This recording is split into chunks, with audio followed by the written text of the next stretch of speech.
Se tu compreendesses, ao menos hoje, aquilo que te pode dar a paz, mas por agora não conseguirás entender. Lá virá o tempo em que os teus inimigos farão uma muralha em volta de ti e te cercarão por todos os lados. Hão de deitar-te por terra e matar os teus habitantes, e não deixarão em ti uma pedra sobre outra, porque não reconheceste o tempo em que Deus te veio salvar. Do cimo do Monte das Oliveiras, Jesus olhava sobre Jerusalém.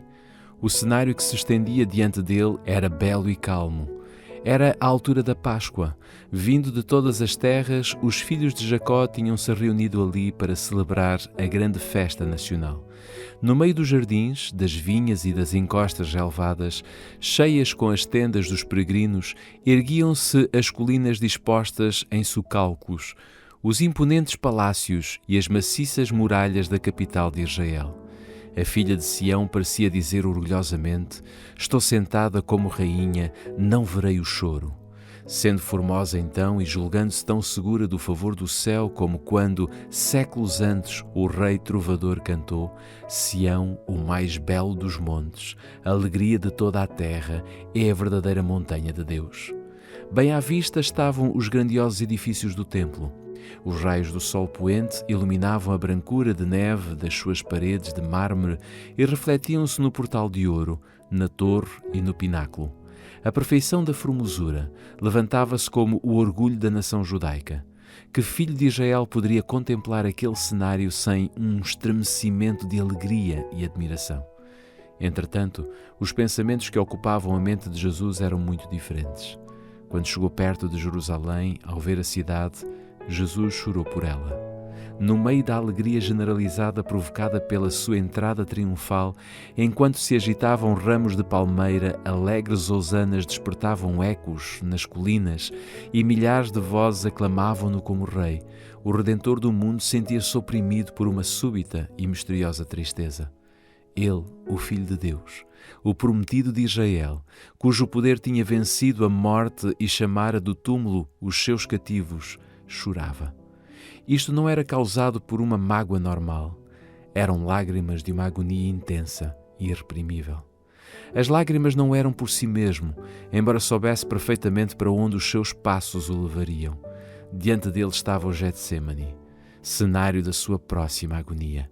Estava também visível a porta das ovelhas, através da qual durante séculos tinham sido conduzidas as vítimas para o sacrifício, e que deveria abrir-se para ele quando fosse como um cordeiro levado ao matadouro. Não muito distante estava o Calvário, o local da crucificação. Sobre o caminho que Cristo em breve deveria percorrer, cairia o horror de grandes trevas, quando ele apresentasse a sua alma como uma oferta pelo pecado. Contudo, não era a antevisão destas cenas que lançava sobre ele aquela sombra nessa hora de alegria. Nenhum sinal da sua própria angústia sobre-humana perturbava aquele espírito abnegado.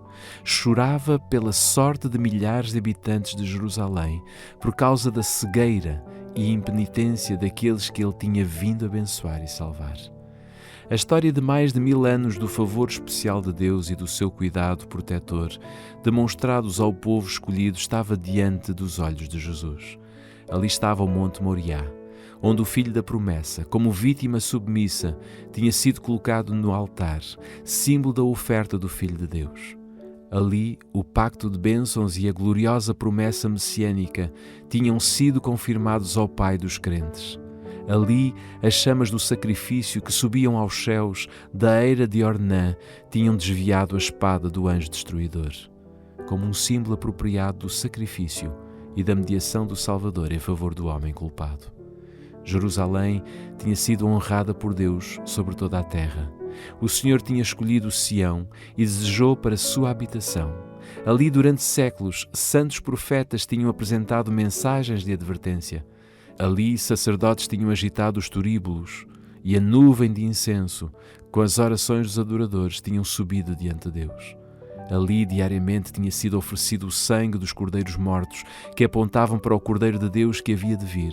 Ali, Jeová tinha revelado a sua presença na nuvem de glória sobre o propiciatório. Ali tinha repousado a base daquela escada mística que ligava a terra ao céu. escada pela qual os anjos de Deus desciam e subiam, e que abria ao mundo o caminho para o lugar santíssimo. Se Israel, como nação, tivesse preservado a aliança com o céu, Jerusalém teria permanecido para sempre como a eleita de Deus. Mas a história daquele povo favorecido era um registro de apostasias e revoltas. Tinham resistido à graça do céu, abusado dos seus privilégios e desprezado as suas oportunidades. Embora Israel se tivesse rido dos mensageiros de Deus, desprezado as suas palavras e maltratado os seus profetas, ele ainda se manifestara a eles como o Senhor, Deus misericordioso e compassivo, paciente e grande em amor e verdade. Apesar das repetidas rejeições, a sua misericórdia continua a interceder. Com um amor maior do que o de um pai pelo filho amado, Deus tinha-lhes enviado constantemente advertências pelos seus profetas, porque tinha amor ao seu povo e ao seu santuário. Quando as admoestações, os pedidos e as censuras falharam, enviou-lhes o melhor dom do céu. Mais ainda, derramou todo o céu naquele único dom. O próprio Filho de Deus foi enviado para insistir com a cidade impenitente. Foi Cristo que trouxe Israel do Egito para uma boa vinha. A sua própria mão tinha expulsado os gentios de diante deles. Plantou-a num outeiro fértil. O seu cuidado protetor envolvera completamente. Enviou os seus servos para a cultivar. Que mais se podia fazer à minha vinha, exclama ele, que eu não lhe tenha feito? No entanto, quando esperava que desse uvas, veio a produzir uvas bravas. Mesmo assim, ainda com a esperança de encontrar frutos, veio em pessoa à sua vinha, pois ainda talvez ela pudesse ainda ser salva da destruição. Cavou-a, podou-a e protegeu-a. Foi incansável nos seus esforços para salvar esta vinha que ele próprio tinha plantado. Durante 3 anos, o Senhor da luz e da glória tinha andado por entre o seu povo.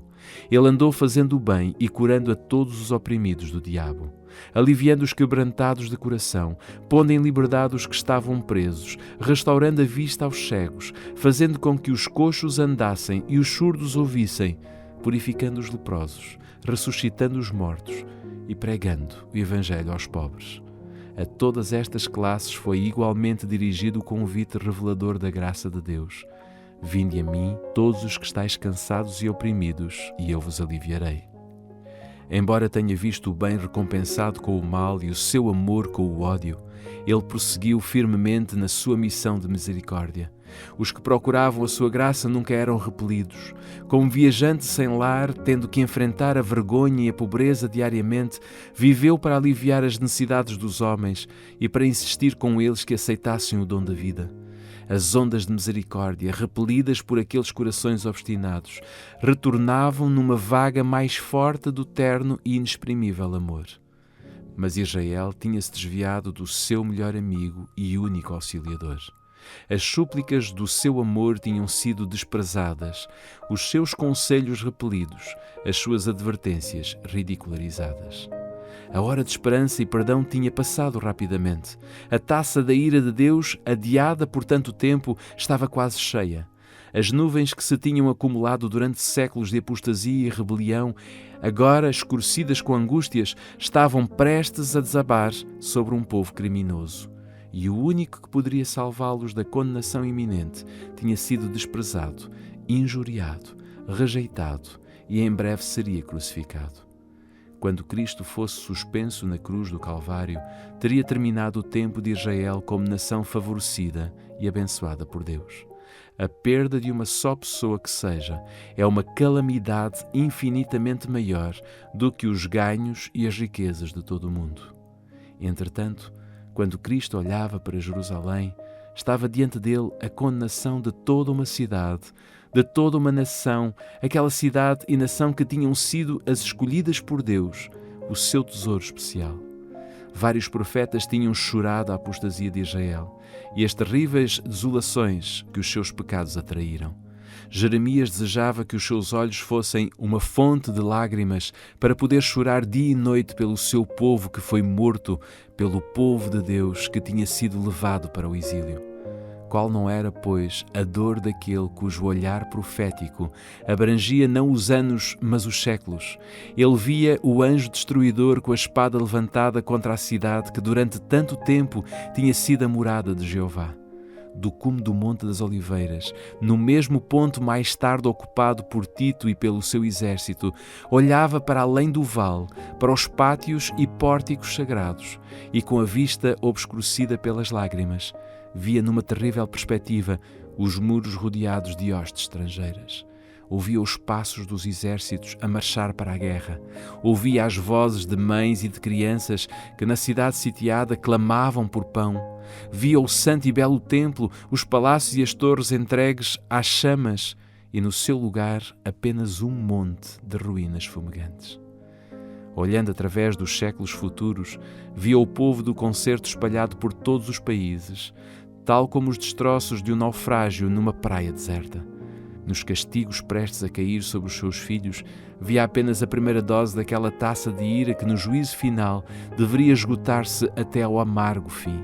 A piedade divina, o terno amor encontraram expressão nestas melancólicas palavras: ó Jerusalém, Jerusalém, matas os profetas e apedrejas os mensageiros que Deus te envia.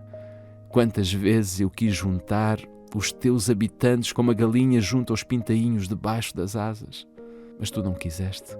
Se tivesses compreendido como nação favorecida acima de todas as outras, o tempo em que Deus te veio salvar e aquilo que te pode dar paz, tenho reprimido o anjo da justiça, tenho-te convidado ao arrependimento, mas em vão.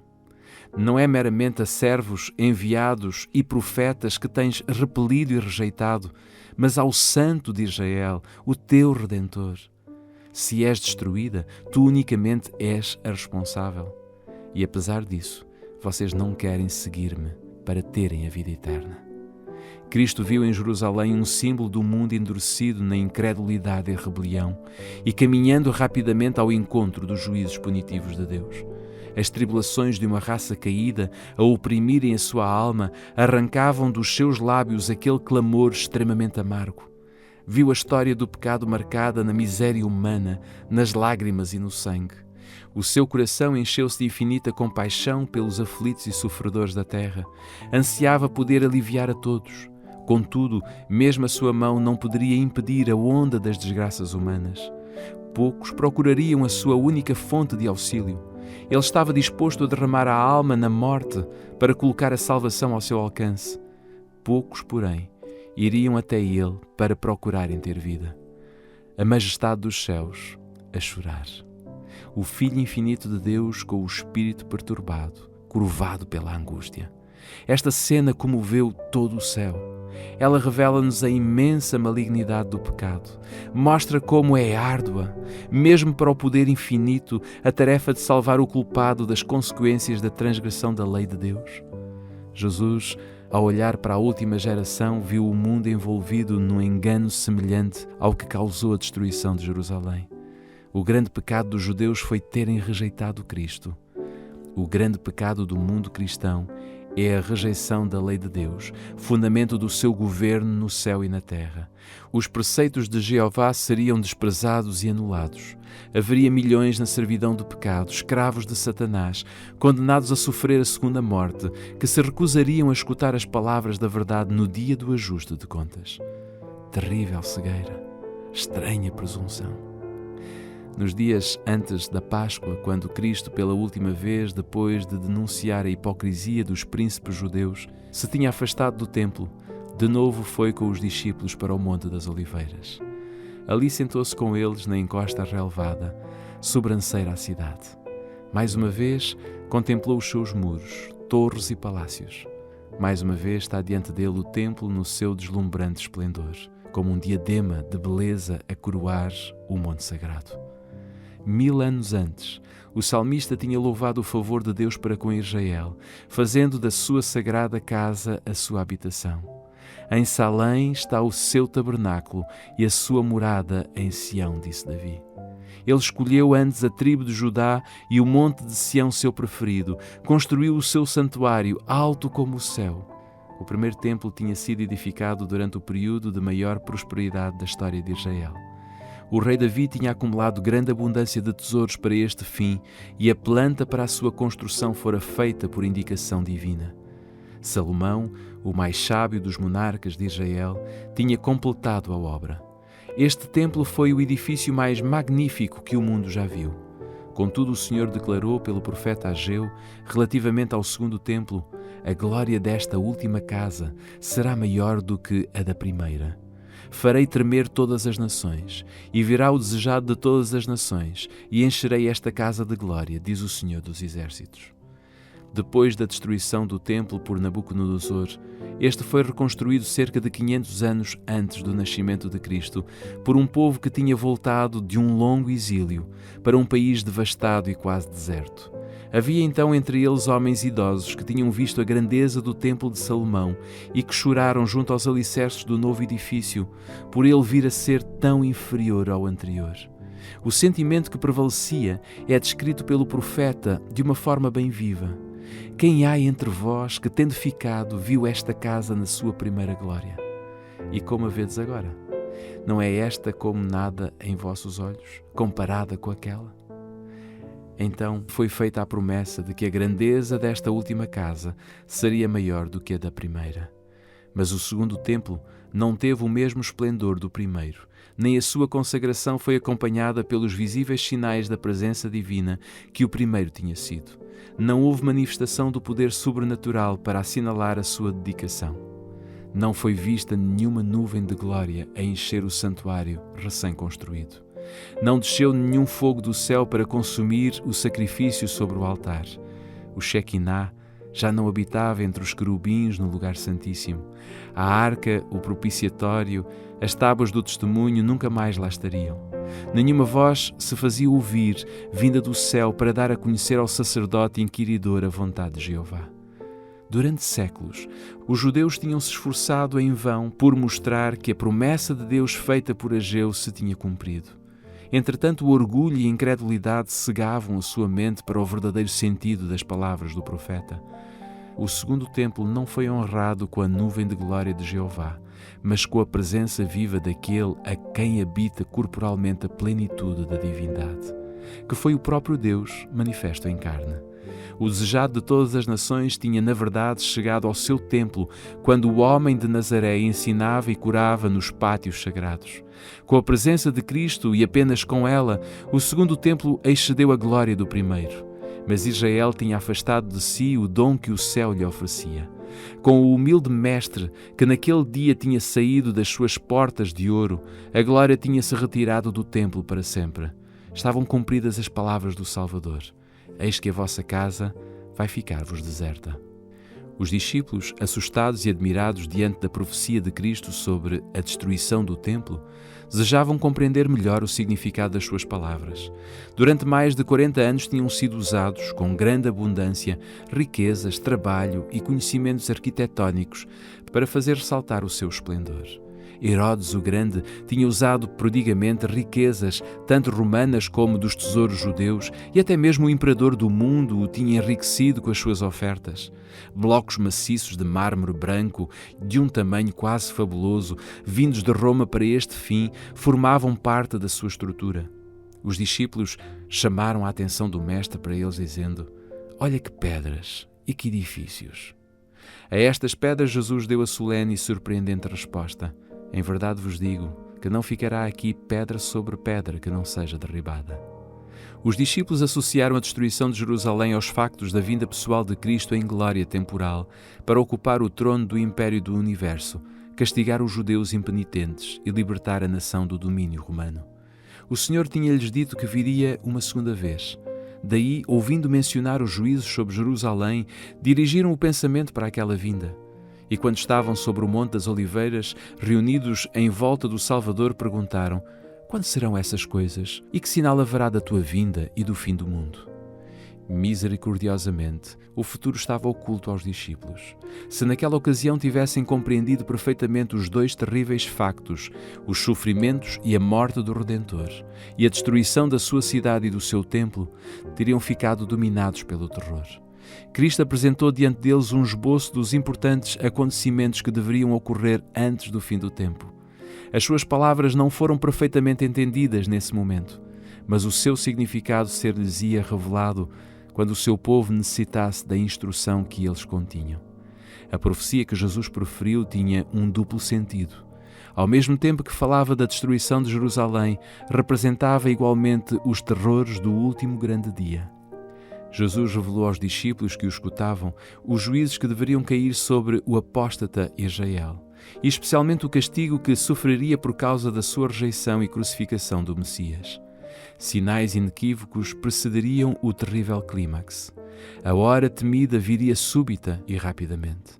E o Salvador advertiu os seus seguidores, dizendo: Ora, quando virem no lugar santo o horror medonho de que falou o profeta Daniel, quem lê isto procura entender, aqueles que estiverem na Judeia devem fugir para os montes.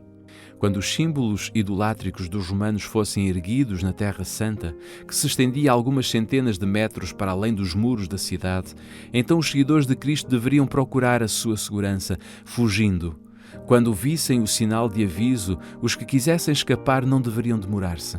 Toda a Judeia, assim como em Jerusalém, o sinal para a fuga deveria ser imediatamente obedecido. Aquele que por acaso estivesse no telhado não deveria ir a casa, mesmo que fosse para salvar os tesouros mais valiosos. Os que estivessem a trabalhar nos campos ou nas vinhas não deveriam perder tempo em voltar para apanhar a roupa exterior que tinham tirado enquanto estavam sob o calor do dia.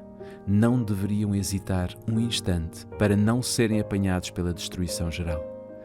No reinado de Herodes, Jerusalém não só tinha sido grandemente embelezada, como com a construção de torres, muralhas e fortalezas, a acrescentar à força natural da sua posição, se tinha tornado aparentemente inexpugnável.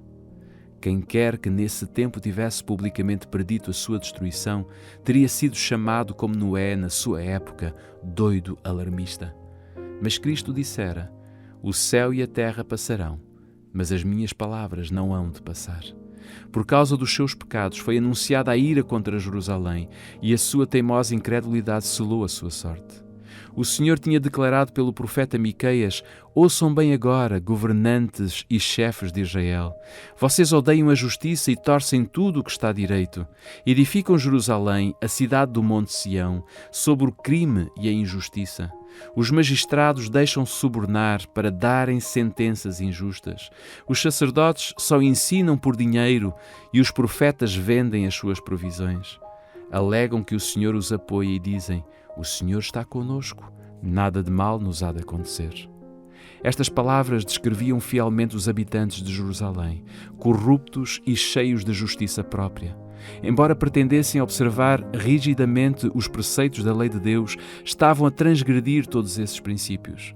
Odiavam Cristo porque a sua pureza e santidade revelavam a sua própria iniquidade, e acusavam-no de ser a causa de todas as angústias que tinham vindo sobre eles em consequência dos seus pecados. Apesar de saberem que ele não tinha pecado, afirmaram que a sua morte era necessária para a sua segurança como nação. Se o deixarmos assim, disseram os chefes dos judeus, todos crerão nele, e virão os romanos e tirar-nos-ão o nosso lugar e a nação. Se Cristo fosse sacrificado, eles poderiam uma vez mais tornar-se num povo forte e unido. Era desta maneira que raciocinavam e concordavam com a decisão do seu sumo sacerdote de que seria melhor morrer um homem do que perecer toda a nação. Assim os dirigentes judeus edificaram Sião com sangue e Jerusalém com injustiça.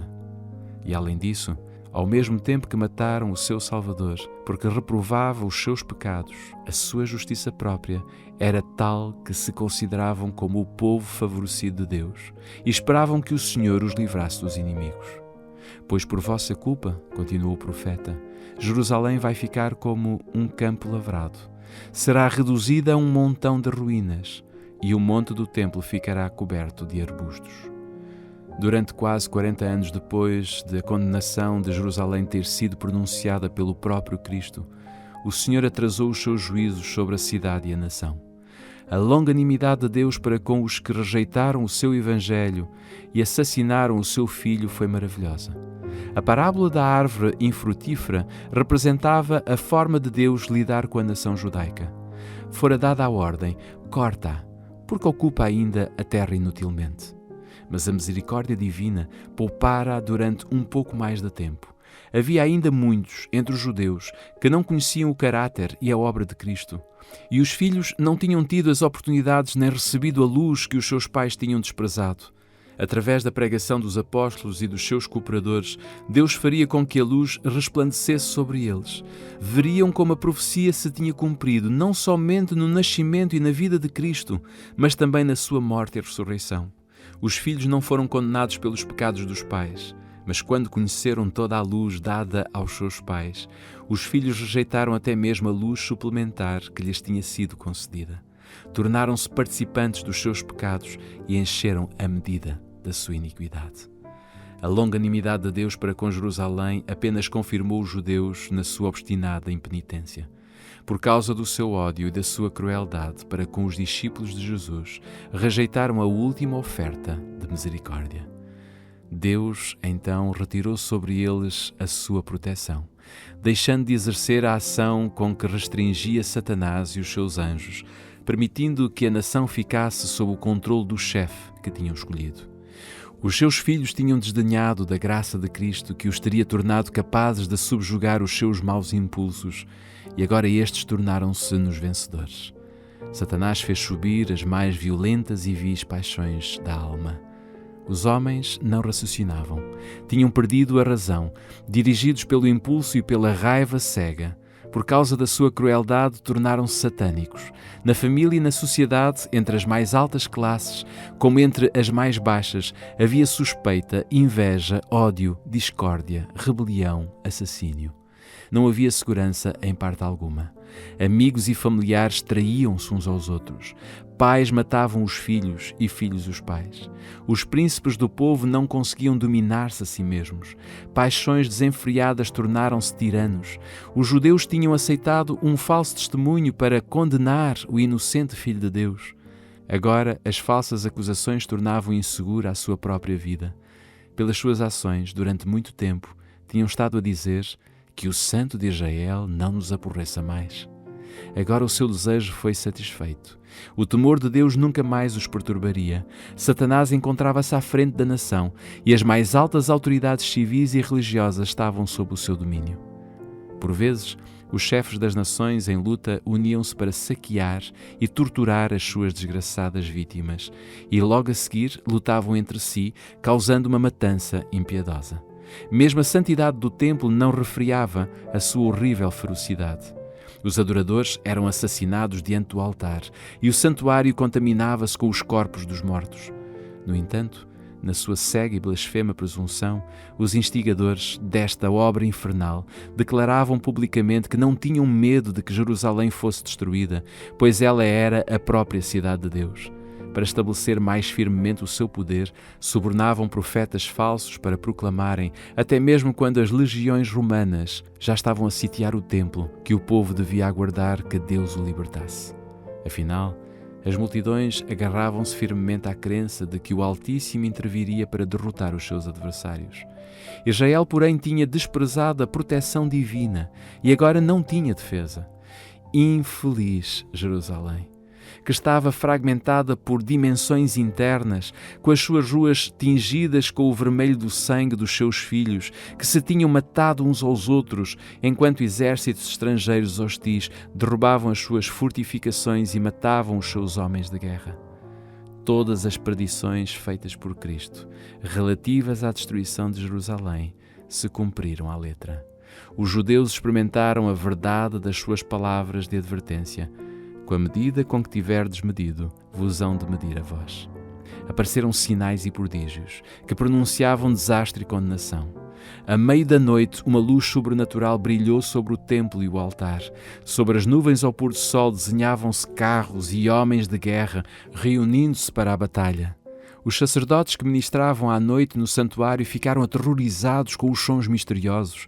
A terra tremia e ouvia-se uma multidão de vozes a clamar: "Partamos daqui!" A grande porta oriental, que era tão pesada que dificilmente podia ser fechada por uns 20 homens e que estava segura por imensas barras de ferro fixadas profundamente no chão de pedra sólida, abriu-se à meia-noite, independentemente de qualquer agente visível. Durante 7 anos, um homem andou a subir e a descer as ruas de Jerusalém, anunciando as desgraças que deveriam sobrevir à cidade. De dia e de noite cantava com uma voz fúnebre, uma voz do Oriente, uma voz do Ocidente, uma voz dos 4 ventos, uma voz contra Jerusalém e contra o templo, uma voz contra os noivos e as noivas, uma voz contra o povo. Este ser estranho foi preso e açoitado, mas não se viu nenhuma queixa dos seus lábios. Aos insultos e maus tratos respondia somente: ai, ai de Jerusalém, ai dos seus habitantes. O seu clamor de aviso apenas terminou quando foi morto no cerco que tinha predito. Nenhum cristão pereceu na destruição de Jerusalém.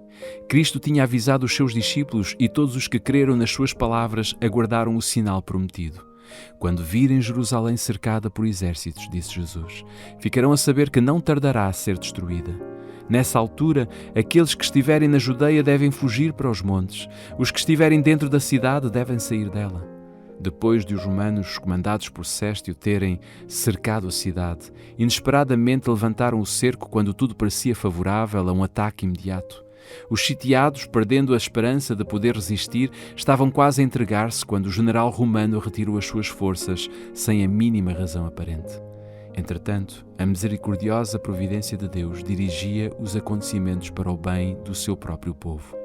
O sinal prometido fora dado aos cristãos atentos, e agora todos tiveram a oportunidade para obedecer ao aviso do Salvador. Os acontecimentos foram encaminhados de tal maneira que nem judeus nem romanos impediriam a fuga dos cristãos. Com a retirada de Séstio, os judeus, fazendo uma investida a partir de Jerusalém, foram no encalço do seu exército que se afastava. E enquanto ambas as forças estavam assim completamente empenhadas na luta, os cristãos tiveram possibilidade de deixar a cidade. Entretanto, o território também estava livre de inimigos que poderiam ter feito algum esforço para interceptar a sua passagem.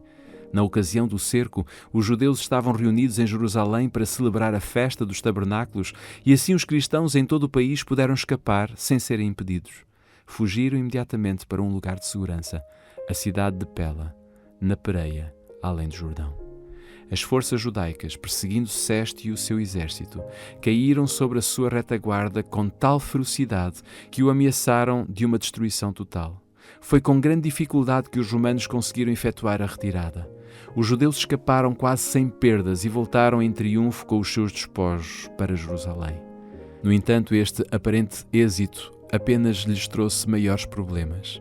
Inspirou-os com aquele espírito de obstinada resistência aos romanos que rapidamente trouxe uma indescritível desgraça sobre a cidade condenada. As calamidades que caíram sobre Jerusalém quando o cerco foi reassumido por Tito foram terríveis. A cidade foi assaltada na ocasião da Páscoa, quando milhões de judeus estavam reunidos dentro dos seus muros. As suas reservas de víveres, que se tivessem sido cuidadosamente preservadas, teriam suprido os habitantes durante anos, tinham sido previamente destruídas pela rivalidade e vingança das fações em contenda, e agora todos sentiram os horrores da morte pela fome. Uma medida de trigo era vendida por um talento. As consequências da fome eram tão atrozes que havia homens que roíam o couro dos seus cinturões e sandálias e o revestimento dos seus escudos. Muitas pessoas saíam da cidade à noite furtivamente para apanhar plantas silvestres que cresciam fora dos muros da cidade, apesar de serem agarradas e mortas com severas torturas, e muitas vezes, aos que conseguiam voltar, era-lhes roubado aquilo que tinham apanhado sob tão grande perigo. As torturas mais desumanas eram praticadas pelos que estavam no poder para extorquir do povo, atingido pela necessidade, os últimos e escassos suprimentos que poderiam ter escondido. E essas crueldades eram frequentemente praticadas por homens que estavam bem alimentados, mas que desejavam acumular um depósito de provisões para o futuro. Milhares morreram por causa da fome e da peste. A afeição natural parecia ter desaparecido. Maridos roubavam a comida das suas mulheres e estas a dos seus maridos. Viam-se filhos tirar o alimento da boca dos seus pais idosos. A pergunta do profeta: pode uma mulher esquecer-se tanto do seu filho que cria? Recebeu dentro dos muros da cidade condenada a resposta. As mães chegaram ao ponto de cozer os próprios filhos para deles se alimentarem, apesar do muito amor que lhes tinham. Mais uma vez se cumpriu a profecia de aviso dada 14 séculos antes. a mulher mais sensível e delicada, que nem conseguia pousar o seu pé descalço no chão, de tão delicada e sensível que era, olhará com desconfiança para o esposo que ela ama e para os seus filhos e filhas. Tem medo de repartir com eles o filho que vai dar à luz e a placenta, que sairá das suas entranhas, que ela espera comer sozinha, às escondidas, ao ver-se sem nada, por causa do apertado cerco a que os inimigos sujeitarão as tuas cidades. Os chefes romanos fizeram todos os esforços para aterrorizar os judeus e desse modo levá-los à rendição. Os prisioneiros que resistiam quando eram presos eram açoitados, torturados e crucificados diante do muro da cidade. Centenas de pessoas eram diariamente mortas desta maneira, e essa terrível obra prolongou-se até que, ao longo do vale de Josafá e no Calvário, se ergueram cruzes em tão grande número que mal havia espaço para se poder andar entre elas. Desta forma tão terrível foi concretizada aquela espantosa maldição proferida perante o tribunal de Pilatos, que o seu sangue caia sobre nós e sobre os nossos filhos. Tito, de boa vontade, teria posto termo à terrível cena, poupando assim Jerusalém da sua completa condenação. Ficava aterrorizado ao ver os corpos que jaziam amontoados nos vales. Como se estivesse em êxtase, ele olhava do cimo do Monte das Oliveiras para o magnífico templo e deu ordem para que não se tocasse em nenhuma das suas pedras. Antes de tentar conquistar esta fortaleza, fez um ardente apelo aos chefes judeus para não o forçarem a profanar com sangue o lugar sagrado. Se saíssem e combatessem noutro lugar, nenhum romano voltaria à santidade do templo. O próprio Josefo, com um apelo eloquentíssimo, suplicou que se rendessem para se salvarem a si, à sua cidade e ao seu lugar de culto. As suas palavras, porém, tiveram como resposta amargas maldições. Foram atirados dardos contra ele, o seu último mediador humano, enquanto persistia em insistir com eles. Os judeus tinham rejeitado as súplicas do Filho de Deus e agora as advertências e os jogos apenas os tornavam mais decididos a resistir até às últimas consequências. Os esforços de Tito para salvar o templo foram nulos. Alguém maior do que ele tinha dito que não ficaria pedra sobre pedra. A cega obstinação dos chefes dos judeus e os abomináveis crimes cometidos dentro da cidade sitiada provocaram o horror e a indignação dos romanos. E Tito finalmente decidiu-se a tomar de assalto o templo. Resolveu, contudo, que, se fosse possível, este deveria ser salvo da destruição. Mas as suas ordens foram ignoradas. Depois de ele se ter retirado à noite para a sua tenda, os judeus, saindo do templo, atacaram os soldados. Na luta, um soldado arremessou um facho através de uma abertura no pórtico e imediatamente as salas revestidas de madeira de cedro, em redor da casa sagrada, incendiaram-se. Tito precipitou-se para o local, seguido dos seus generais e legionários, e ordenou aos soldados que apagassem as chamas, mas as suas palavras não foram atendidas.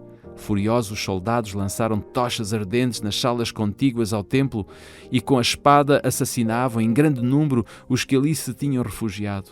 O sangue corria como água pelas escadas do templo. Milhares e milhares de judeus foram mortos.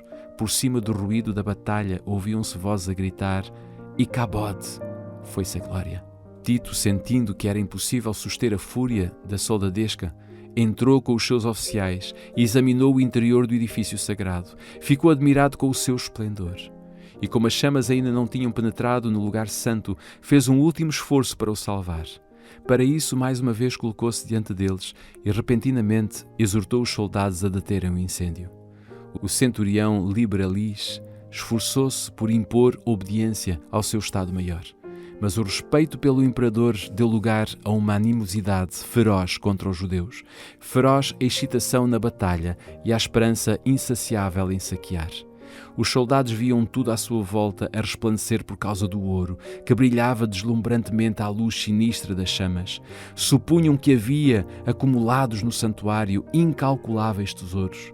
Um soldado, sem ser visto, atirou uma tocha acesa por entre as dobradiças da porta e, repentinamente, todo o edifício ficou em chamas. O denso fumo e o fogo obrigaram os oficiais a retirar-se e o nobre edifício foi abandonado à sua sorte. Se era um espetáculo pavoroso para os romanos, o que seria para os judeus? Todo o alto da colina que dominava a cidade ardia como um vulcão. uns após outros, os edifícios caíam com tremendo fragor e foram absorvidos pelo abismo do fogo. Os tetos de cedro pareciam lençóis de fogo. Os pináculos dourados resplandeciam como pontas de luz vermelha. Das torres dos portais subiam altas colunas de chamas e fogo. As colinas vizinhas ficaram iluminadas e viam-se sombrios grupos de pessoas a observar a mancha da destruição com uma ansiedade horrível. Os muros e pontos elevados da cidade ficaram repletos de rostos, alguns pálidos, com a angústia do desespero. Outros, com uma expressão irada, ameaçavam com uma vingança vã. As aclamações dos soldados romanos, enquanto corriam de um lado para o outro, e o gemido dos rebeldes que morriam nas chamas, misturavam-se com o barulho atordoador do fogo e do estrondo do madeiro que caía. Os ecos das montanhas respondiam ou traziam de volta os lamentos do povo que se encontrava nos pontos elevados. Ao longo de todo o muro ressoavam gritos e choro. Homens que estavam a morrer de fome reuniam a força que lhes restava para gritarem de angústia e desolação. O morticínio do lado de dentro era ainda mais horrível do que o espetáculo visto lá fora. Homens e mulheres, velhos e novos, rebeldes e sacerdotes, os que combatiam e os que imploravam misericórdia, eram retalhados numa indiscriminada carnificina.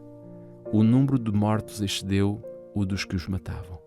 Os legionários tinham de trepar sobre os montes de cadáveres para prosseguir a obra de extermínio. Depois da destruição do templo, toda a cidade caiu nas mãos dos romanos. Os chefes dos judeus abandonaram as torres inexpugnáveis e Tito encontrou-as desertas. Contemplou-as com espanto e declarou que tinha sido Deus que as colocara nas suas mãos, pois nenhuma máquina, por mais poderosa que fosse, poderia ter levado a melhor contra aquelas enormes ameias. Tanto a cidade como o templo foram arrasados até aos fundamentos, e o terreno em que se erguia a casa sagrada foi lavrado como um campo. No cerco e morticínio que se seguiram, permaneceram mais de 1 milhão de pessoas. Os sobreviventes foram levados e vendidos como escravos, arrastados até Roma para honrarem a vitória do vencedor, lançados às feras nos anfiteatros ou dispersos por toda a terra, como vagabundos sem lar. Os judeus tinham forjado os seus próprios grilhões. Eles mesmos tinham enchido a taça da vingança. Na destruição completa que lhes sobreveio como nação e em todas as desgraças que os acompanharam depois de dispersos, não estavam senão a recolher a colheita que as suas próprias mãos tinham semeado. Diz o profeta: para tua perda, ó Israel, te rebelaste contra mim. Pelos teus pecados tens caído. Os seus sofrimentos são muitas vezes apresentados como tendo sido o castigo que receberam por decreto direto da parte de Deus. É assim que o grande enganador procura esconder a sua própria obra. Pela obstinada rejeição do amor e da misericórdia divinos, os judeus fizeram com que a proteção de Deus lhes fosse retirada. E Satanás pôde dirigi-los de acordo com a sua vontade. As horríveis crueldades executadas na destruição de Jerusalém são uma demonstração do poder vingador de Satanás sobre os que se entregam ao seu domínio. Não conseguimos compreender quanto devemos a Cristo pela paz e proteção de que gozamos. É o poder de Deus que impede que a humanidade passe completamente para o domínio de Satanás. Os desobedientes e ingratos têm muitos motivos de gratidão pela misericórdia e longanimidade de Deus, que reprime o cruel e pernicioso poder do maligno. Quando, porém, os homens passam os limites da clemência divina, essa restrição é removida. Deus não fica, em relação ao pecador, como executor da sentença contra a transgressão, mas deixa os que rejeitam a sua misericórdia entregues a si mesmos para colherem aquilo que semearam. Cada raio de luz rejeitado, cada advertência desprezada ou não atendida, cada paixão com que se contemporizou, cada transgressão da lei de Deus é uma semente lançada, à qual produz uma colheita infalível. Quando se resiste persistentemente ao Espírito de Deus, este é, por fim, retirado do pecador, e então nenhum poder permanece para dominar as más paixões da alma e não há nenhuma proteção contra a maldade e inimizade de Satanás. A destruição de Jerusalém constitui uma tremenda e solene advertência para todos os que consideram levianamente as ofertas da graça divina e resistem aos convites da misericórdia de Deus. Nunca foi dado um testemunho mais forte do ódio que Deus tem ao pecado e do castigo que sem dúvida recairá sobre o culpado. A profecia do Salvador relativa aos juízos que deveriam cair sobre Jerusalém há de ter outro cumprimento do qual aquela terrível desolação não foi senão uma tênue sombra. Na sorte da cidade escolhida podemos contemplar a condenação de um mundo que rejeitou a misericórdia de Deus e pisou a sua lei. Os registros da miséria humana que a terra tem testemunhado durante os seus longos séculos de crime são negros. Ao contemplá-los, o meu coração angustia-se e sinto o meu espírito desfalecer. Têm sido terríveis os resultados da rejeição da autoridade do céu. Entretanto, nas revelações do futuro, é apresentada uma cena ainda mais tenebrosa. Os registros do passado, o longo cortejo de tumultos, conflitos e resoluções, a armadura daqueles que pelejavam com ruído e os vestidos que rolavam no sangue, o que serão, em contraste com os terrores daquele dia em que a ação restritiva do Espírito de Deus será totalmente retirada dos ímpios, deixando de impedir a explosão das paixões humanas e da ira satânica. O mundo contemplará então, como nunca antes, os resultados do governo de Satanás. Mas naquele dia, como na ocasião da destruição de Jerusalém, o povo de Deus será libertado, todo aquele que estiver inscrito entre os vivos. Cristo declarou que virá uma segunda vez para juntar a si os seus fiéis, e todos os povos da terra hão de romper em choro e verão o Filho do Homem, que vem sobre as nuvens com poder e grande glória. Ele mandará então os seus anjos, ao som da trombeta, para reunirem os escolhidos de um extremo ao outro do mundo. Então os que não obedecem ao Evangelho serão consumidos com o sopro da sua boca e serão destruídos com o esplendor da sua vinda. Como o antigo Israel, os ímpios destroem-se a si mesmos, caindo por causa da sua própria maldade. Em consequência de uma vida de pecado, colocaram-se tão longe da harmonia com Deus, a sua natureza tornou-se tão degradada com o mal, que a manifestação da glória divina é para eles um fogo consumidor. Acautelem-se os homens para que não se dê o caso de negligenciarem a lição que lhes é comunicada pelas palavras de Cristo. Assim como ele preveniu os seus discípulos quanto à destruição de Jerusalém, dando-lhes um sinal da ruína que se aproximava para que pudessem escapar, também advertiu o mundo quanto ao dia da destruição final e deu-lhes sinais da sua aproximação para que todos os que queiram possam fugir da ira futura. Declara Jesus: haverá sinais no sol, na lua e nas estrelas, e todas as nações da terra ficarão aflitas e assustadas. Os que contemplam estes pronúncios da sua vinda devem saber que o tempo já está próximo. Estejam, portanto, vigilantes. São as suas palavras de advertência. Os que prestam atenção ao aviso não serão deixados em trevas, para que aquele dia os apanhe desprevenidos. Mas para os que não vigiarem, o dia do Senhor há de vir como um ladrão pela calada da noite. O mundo não está hoje mais preparado para acreditar na mensagem para este tempo do que os judeus estiveram para receber o aviso do Salvador relativo a Jerusalém. Venha quando vier, o dia do Senhor virá de improviso para os ímpios. Quando a vida estiver a seguir a sua rotina invariável, quando os homens estiverem absortos nos prazeres, nos negócios, no comércio e na ambição do lucro, quando os dirigentes do mundo religioso estiverem a engrandecer o progresso e a sabedoria do mundo e o povo estiver a ser embalado numa falsa segurança, então, como o ladrão à meia-noite rouba a casa que não é guardada, assim virá a repentina destruição aos descuidados e ímpios, e não conseguirão escapar.